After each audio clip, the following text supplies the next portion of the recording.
नए लड़के सामने अखरोट खाते हैं, तब जवानी के बड़े दिन याद आते हैं। हो गए बूढ़े मसूड़े ही बचे मुंह में, पिलपिले अमरूद ही अब तो सुहाते हैं। बुजुर्ग जो होते हैं ना शास्त्री जी, प्यार बहुत करते हैं, उनके जीवन में प्यार बहुत होता है और जैसे जैसे उम्र बढ़ती जाती है प्रेम बढ़ता जाता है। हमारे बगल में एक शर्मा जी हैं 90 साल के, और बुढ़िया से इतना प्रेम करते हैं, इतना तुमने तो कभी सोचा भी नहीं होगा। इतना प्रेम करते हैं, बिना बुढ़िया के कहीं गाय को चारा डालने जाएंगे तो बुढ़िया को साथ लेके जाएंगे। एक दिन वो बुढ़िया बीमार पड़ गई तो शर्मा जी जो थे ना उनके बगल में ही अपनी कुर्सी डाल के बैठ गए। बोले जब तक तू नहीं उठेगी मैं भी नहीं उठूंगा। अब बुढ़िया बेचारी बहुत ज्यादा बुखार में तप रही थी, चल नहीं पा रही थी, वो भी वही शर्मा जी कुर्सी डाल के बैठ गए। जब बुढ़िया नहीं चल पा रही थी तो बड़ा उद्वेलित थे। तब तक एक लड़का आया, उस लड़के ने स्कूटर अपना टेढ़ा मेढ़ा किया तो स्टार्ट नहीं हुआ।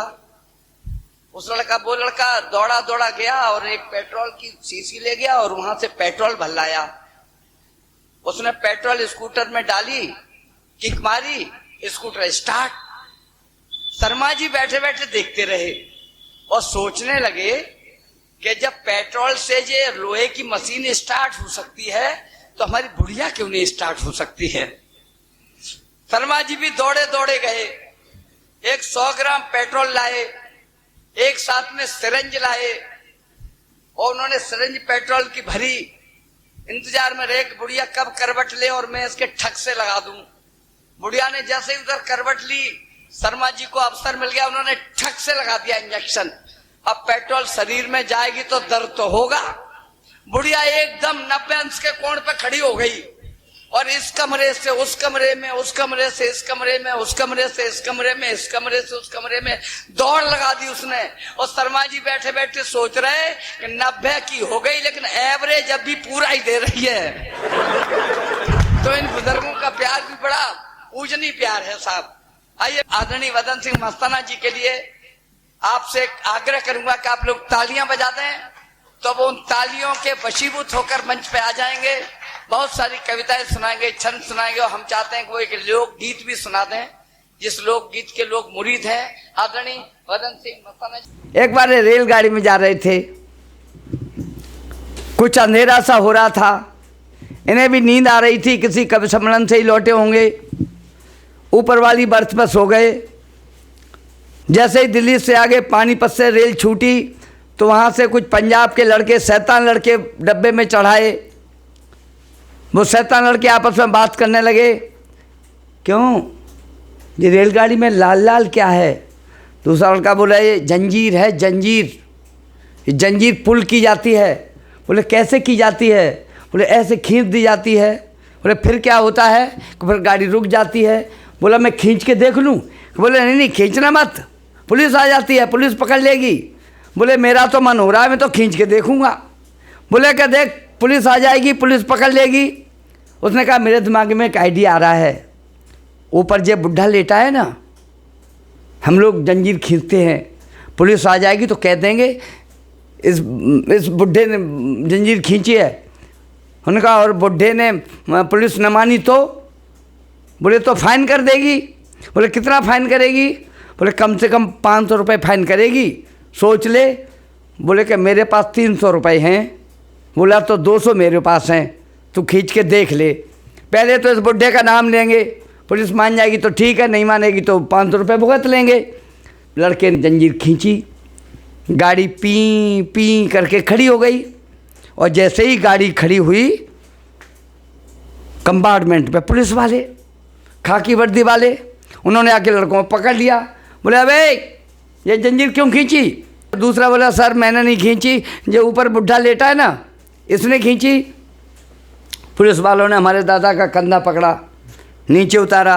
बोले बुढ़े तुमने जंजीर खींची? हम बोले हाँ खींची। बोले क्यों खींची? कि बोले क्यों लगाई गई है? बोले खींचने के लिए, बस इसीलिए खींची। बोले ऐसे थोड़ी खींची जाती है। बोले कैसे खींची जाती है? बोले जब कोई नुकसान हो जाता है, कोई लूटपाट हो जाती है, जब कोई परेशानी होती है, जब कोई किसी को लूट लेता है तब खींची जाती है। बोले लूटा ही तो है। बोले किसने किसको लूटा? बोले हमें लूटा इन दोनों गुंडों ने, मेरे पास 500 रुपए थे, इन दोनों लूट लिए, 300 इसके पास हैं, 200 इसके पास हैं। तो ऐसे बुद्धिमान दादाश्री हमारे सामने हैं, आदरणीय मदन सिंह मस्ताना जी। आइए, बहुत अच्छे गीत सुनाते हैं, बहुत मस्त आदमी हैं। आप लोग एक बार तालियां बजाएं और सुने आदरणीय दादा मदन सिंह मस्ताना जी के। धन्यवाद संचालक जी।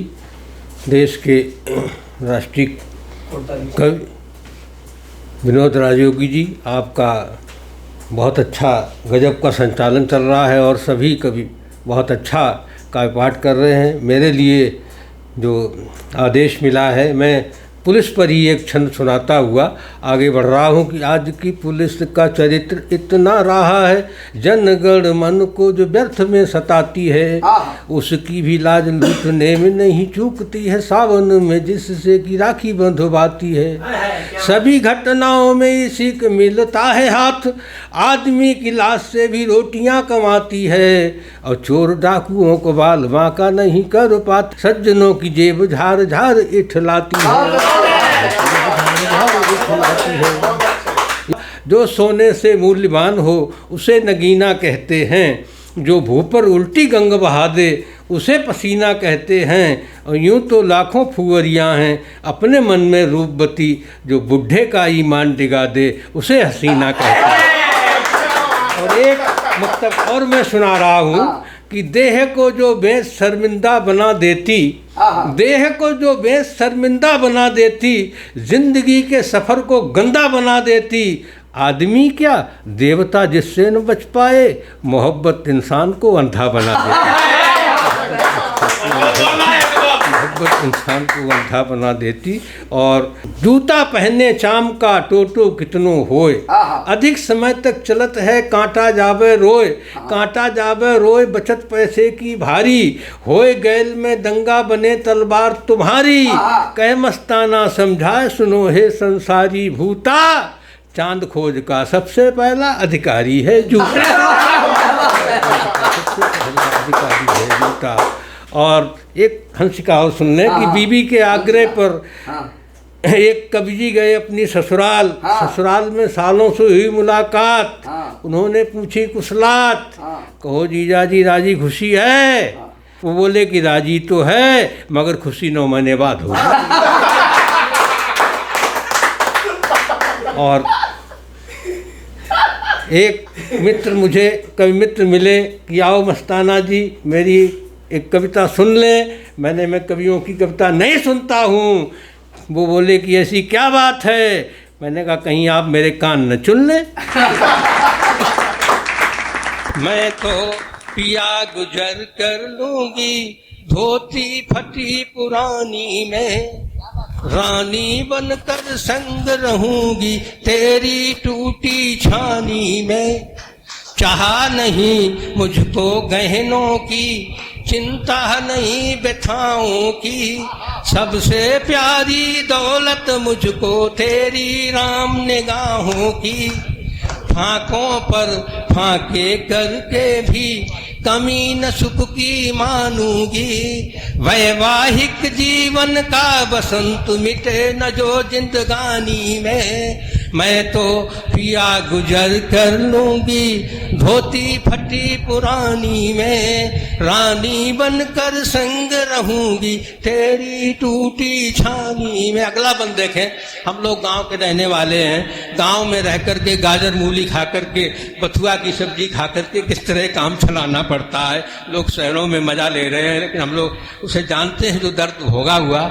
मक्का और बजरा की रोटी ही मुझको मेवा होगी, मक्का और बजरा की रोटी ही मुझको मेवा होगी, बूढ़े सास ससुर की सेवा सब तीरथ सेवा होगी, अग्नि परीक्षा देकर भी रहे दासी चरण तिहारे की, दाग न लगने दूंगी या चरणों की विमल कहानी में, मैं तो पिया गुजर कर लूंगी धोती फटी पुरानी में, रानी बनकर संग रहूंगी तेरी टूटी छानी में। अगला बंद देखें, हमारे भारतीय संस्कृति में देवर भाभी के चरणों की ओर ही निहारा करते थे। आज की बात बदल चुकी है, आज की मैं नहीं करता हूँ। जैसे कि लक्ष्मण सीता जी के साथ रहे थे तो सीता जी के चरणों की ओर देखते थे।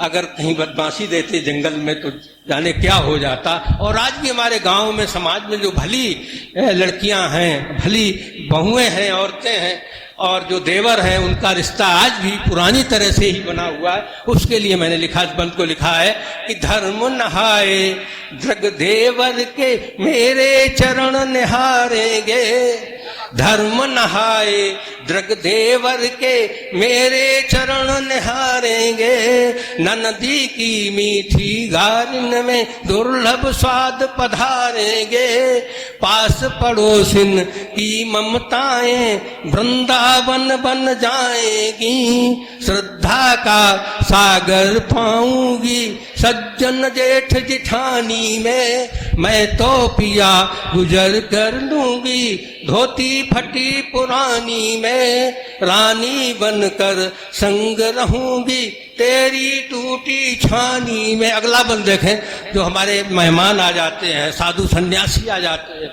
कोई भिखारी दरवाजे आ जाता है तो उसका स्वागत किस तरह से ये जो हमारे सभी घर की बहुएं हैं, बेटियां हैं, किस तरह करती हैं, उसका चित्र खींचा इसमें है कि घर आए मेहमानों को मैं काट कलेजा परसूंगी, मिठ बोली से स्वागत में न कभी कंजूसी बरतूंगी, टूटा तवा कठौती फूटी भले हमारे घर में हो, दुआ भिखारी से पाऊंगी दो मुट्ठी गुड़धानी में, मैं तो पिया गुजर कर लूंगी धोती फटी पुरानी में, रानी बनकर संग रहूंगी तेरी टूटी छानी में। और अंतिम बंद इस कविता का देखें कि आखिरी बंद में, हमारे देश में धर्म को कोई जिंदा किए है तो हमारे देश की बहनें बेटियां ही,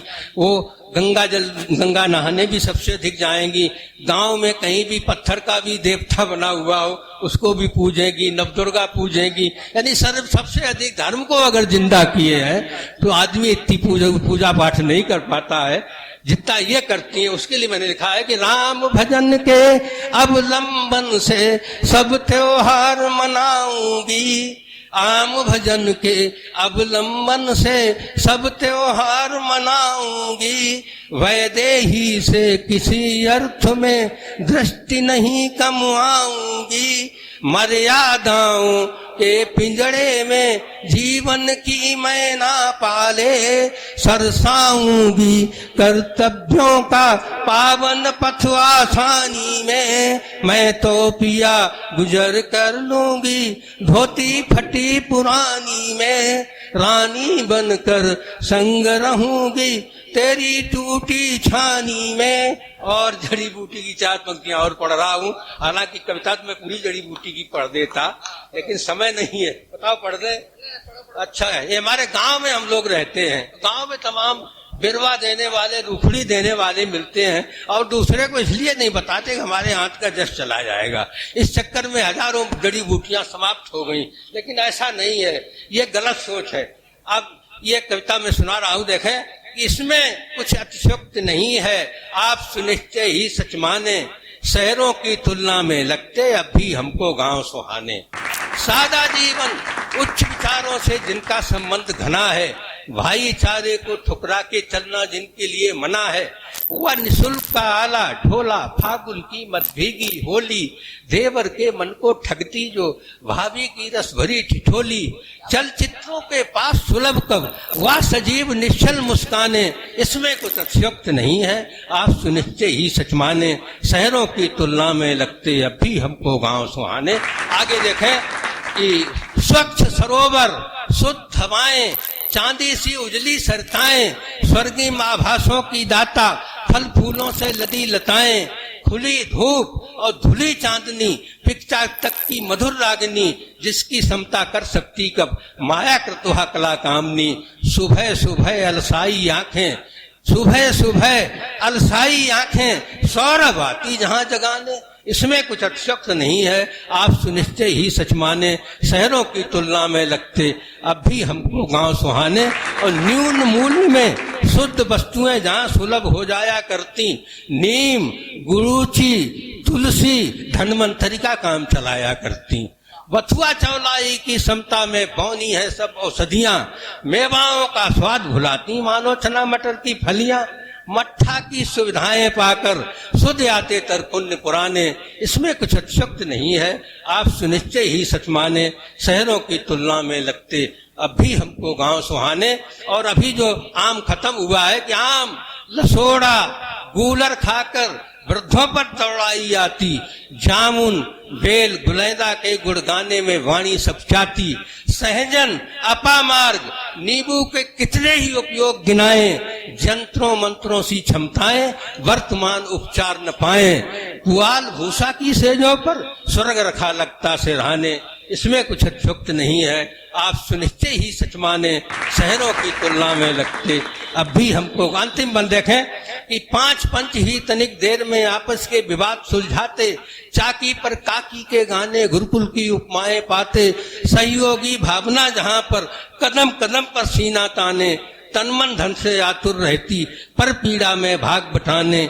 आगंतुक घर पर न्यार कर जिनके लोचन सदा जुड़ाने, इसमें कुछ अतिशयोक्त नहीं है। आप सुनिश्चय ही सच माने, शहरों की तुलना में लगते अब भी हमको गांव सुहाने। कि प्राण पाहन में जगा सकते हैं हम, प्राण पाहन में जगा सकते हैं हम, रात भर सूरज उगा सकते हैं हम।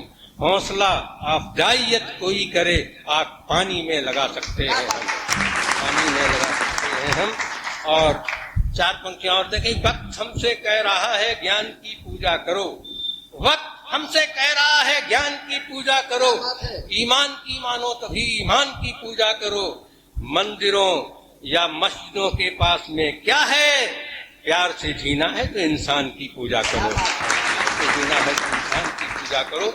आज की राजनीति जो भटक रही है उस पर देखें कि जोड़ तोड़ में जो माहिलसा पहना लगता है, जोड़ तोड़ में जो माहिलसा पहना लगता है, स्वार्थ सिद्ध हित वीरों जैसे डैना रखता है। चंबल घाटी के डाकू तो फिर भी अच्छे हैं, देश का संसद भवन ही भिंड मुरैना लगता है, देश का संसद भवन ही भिंड मुरैना लगता है। और 4 पंक्तियां और देखें कि आज जो हमारे 14 विभाग सरकार ने बेच दिए हैं और हमारे देश के बच्चे बेकारी की मार झेल रहे हैं, उसकी कोई बात नहीं होती है, मंदिर मस्जिद की बात होती है। मैंने उस पर 4 पंक्तियां लिखने का प्रयास किया है कि राम मर्यादा कसौटी बेच सकते हैं, राम मर्यादा कसौटी बेच सकते हैं, कृष्ण के तन की कसौटी बेच सकते हैं। देश के नेताओं का पता पूछो, ये गांधी तक की लगोटी बेच सकते हैं। जेल भरो वाला गांधी का वह अभियान अभी जिंदा है, जेल भरो वाला गांधी का वह अभियान अभी जिंदा है। भगत सिंह, शेखर, सुभाष का वह अरमान अभी जिंदा है।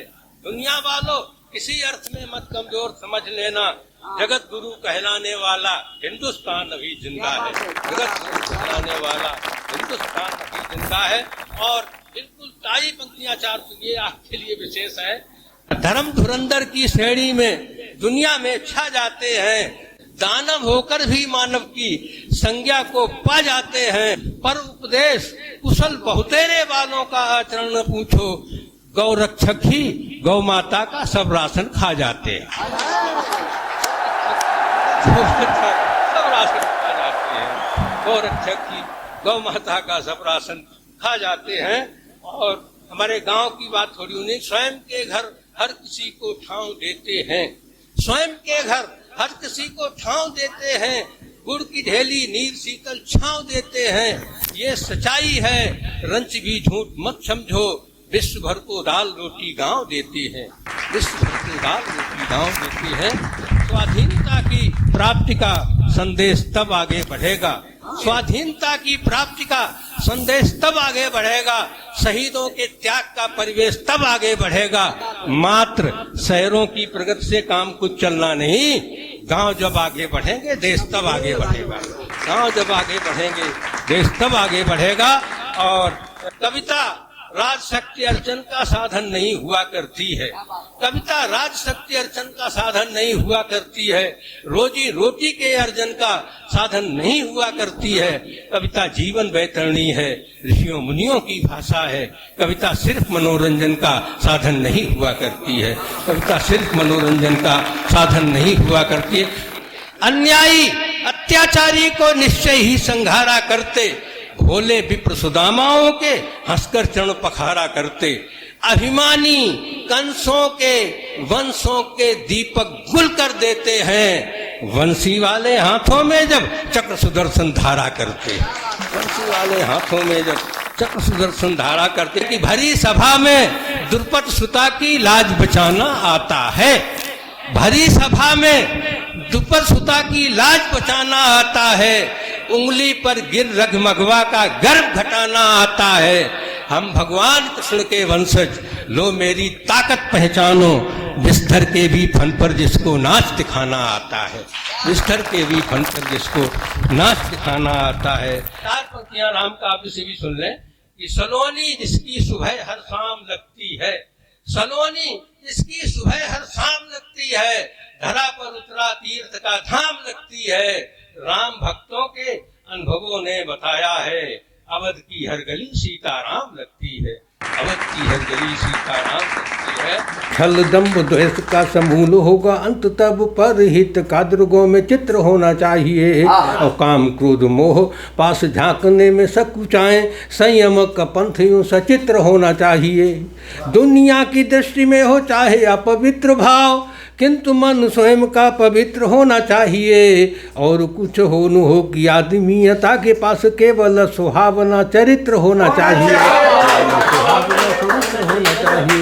एक छंद और देखें। बहुत अच्छे। सूर तुलसी कबीर आदि जो सहेज गए, धूमिल नहीं वो अभिलाषा होनी चाहिए। और राष्ट्र एकता के पथ में जो अवरोध बने, उनसे न कोई शुभ आशा होनी चाहिए। कुर्सी की भूख जिसे करती हो कटिबद्ध, उसके विरुद्ध ही पिपासा होनी चाहिए। और भावी पीढ़ियों को अंधकार से बचाने हेतु हिंदी ही हमारी राष्ट्रभाषा होनी चाहिए। हिंदी ही हमारी राष्ट्र